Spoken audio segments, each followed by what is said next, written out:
Hi everyone, welcome to my channel. Hi to the new subscribers. Thank you so much for checking this link out. Please make sure you stay and don't go. And to my previous subscribers, thank you so much for staying through. I really appreciate it. Yeah, so I'll be talking about my labor experience. Let's go right into it.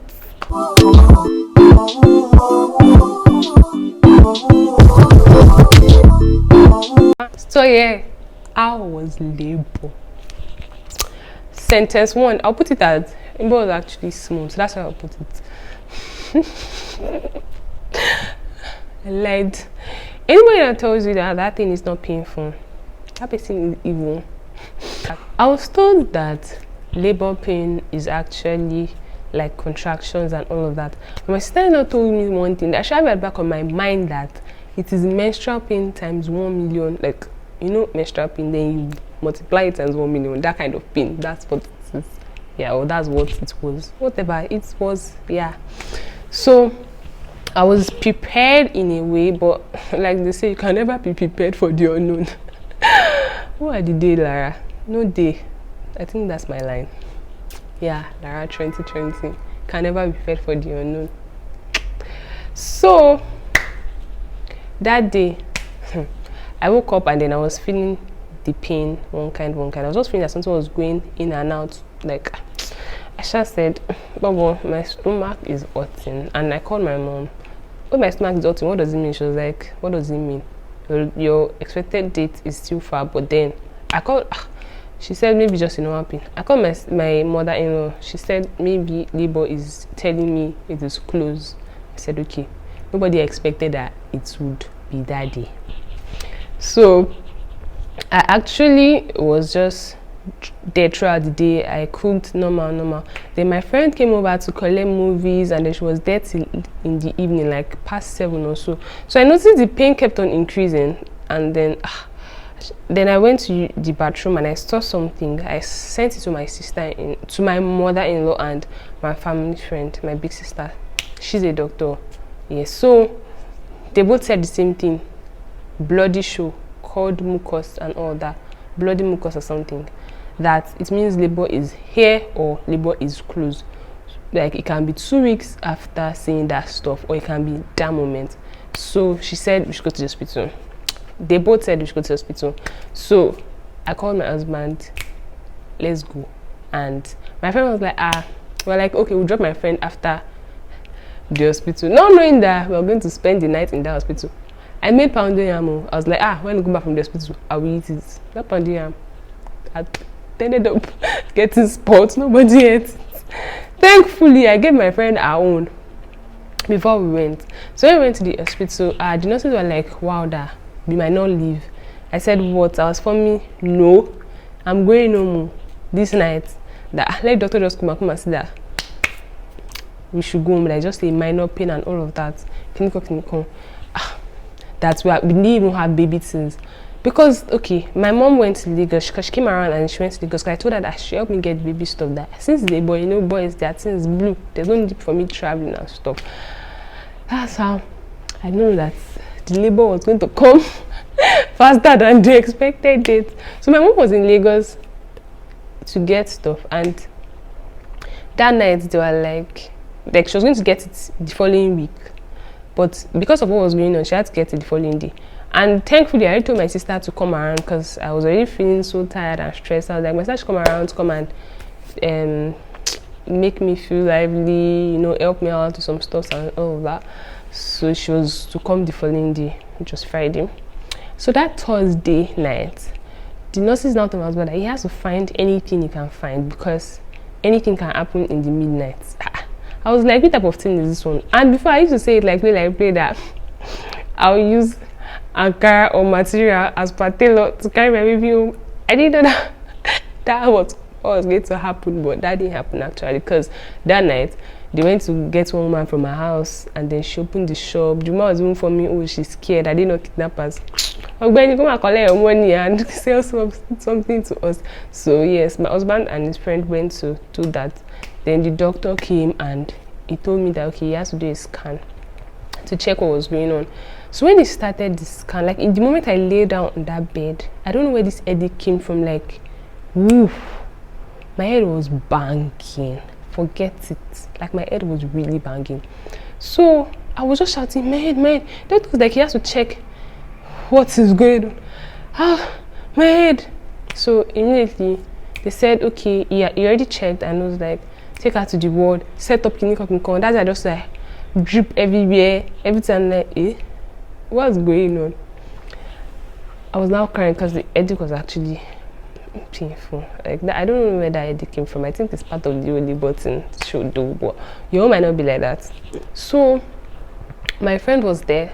She had to spend the night over. Like, you came to collect movie and then you had to spend the night in the hospital. Yes, then the following day my sister had already come. So that's that. What I remember is I woke up in the morning at like midnight because the pain like was really much from the headache and from the contraction, everything together. Then they gave me something that was going to ease me up, so I slept a bit, and by the time I woke up, then I had something I was doing that was helping me with the contraction. The moment the contraction is coming, you breathe in and out like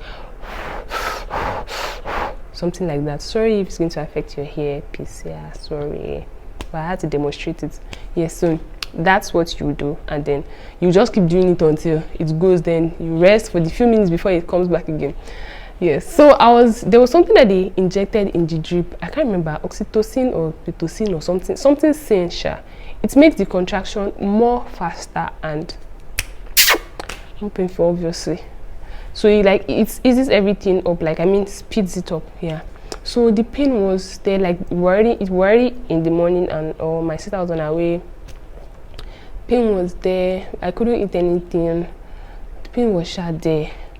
I will breathe in and out, Then the painful part of everything is not even that contraction. There's a part where they have to check how far you have gone, like how far you have dilated. Forget it. That pain is what they call, is it indescribable or undescribable?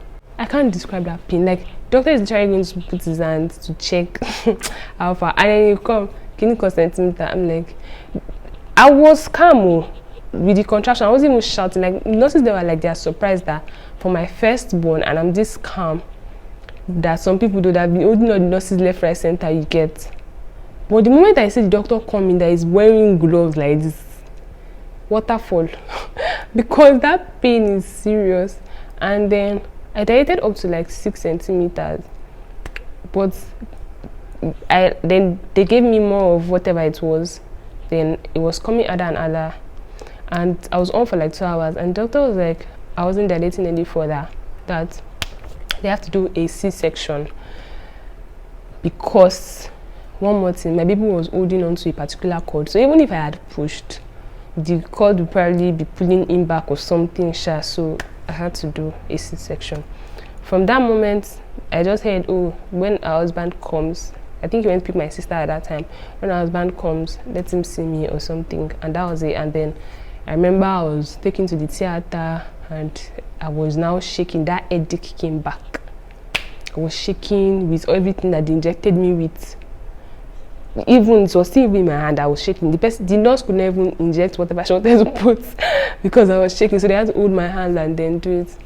That was that. Then I think obviously I'd have slept through the stuff. So I slept through it. My BP was so they kept on checking. So they had to start when the BP was low. Then I don't know what happened. I woke up in between. Yes, like I knew I was awake, but I was not awake. In my mind, I felt like I was going into a tunnel, like I was rolling inside a tunnel, and depending on me to come out of that tunnel alive, so that I would be alive. I swear, that's how I felt. So then I started seeing Lucifer the movie. Like, I just watched that movie, like I just completed it. I mean the season 4. Like few days to the day I went for delivery. So I don't understand why I was seeing it the moment I was seeing myself in a tunnel. I don't even get it.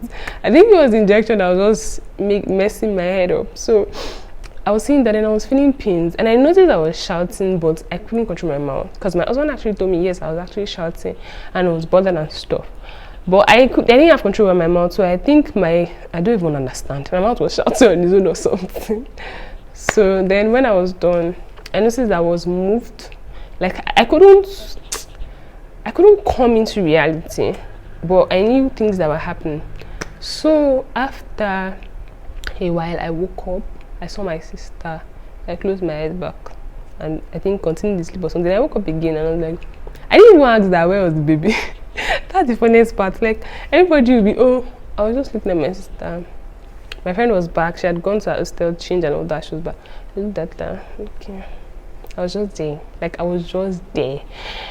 Later I now booted. My sister was like, your baby is sleeping. I was like, oh, okay. I was here for something. Which is labor.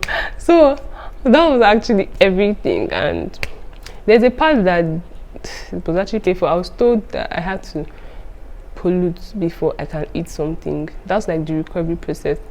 So that took a while. Then when it finally happened, I was so happy I could eat something. But like I think for like 3 days or so, I was just on water, which was the drip and stuff. 3 days here, I was just on water, which was the drip and stuff. Like that was that. But I really thank God. Like at least now my baby is here. I'm happy, and then you know that has gone. Yes, but for people that have natural birth, after the dilation, like that's like the hardest part, because the moment you are pushing, you'll be told, oh, push 1, 2, 3 times or something like that, and then pushing will be like, my mom said it will be like you want to use the toilet, but they'll tell you there's no toilet, use it right there, shit on the bed there.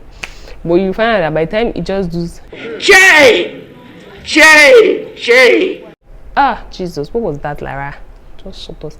By the time you just do woo, you would think it's the shit that can actually the baby, and then you feel it's all over. But for people like us, we still have to nurse the pain, like healing process of a surgery, because you just had a major surgery, so there's the healing process and all of that. But thank God, at least I'm kicking and smiling. My baby is good. Thank you for staying till this end. Please make sure you like, share and subscribe. I've come to the end of this video.